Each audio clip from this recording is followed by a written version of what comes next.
you have to change your mind. Okay? I'll start it with that.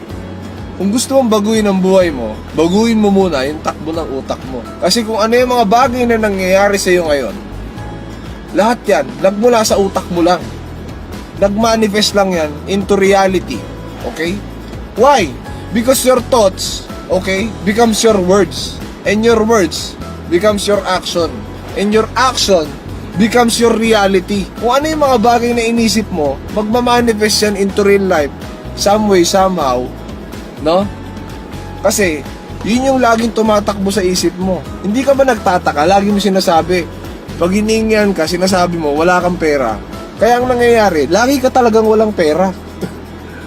So kahit wala kang pera, anong gusto ko sabihin mga kaibigan? So kahit wala kang pera, wag mo sasabihin wala kang pera. Kasi, ganun nag-work yung law of attraction.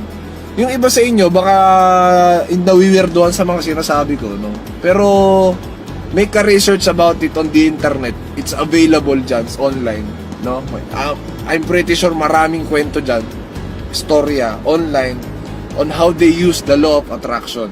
And that's the same reason why gusto kong sabihin sa inyo mga kaibigan, na sa akin tong sasakyan na to, at this very moment, no? Niraramdam ko lahat yung aircon, yung feeling. Kasi mga kaibigan, in order to manifest yung mga bagay, no, into reality, kailangan mo silang hindi basta isipin. Kailangan, alam mo yung parang meron kang excitement sa puso mo na nararamdaman kasi alam mong mapapasaya yung isang bagay. Yung feeling na yung crush mo, yung nililigawan mo, napasagot mo, parang ganun yung pakiramdam.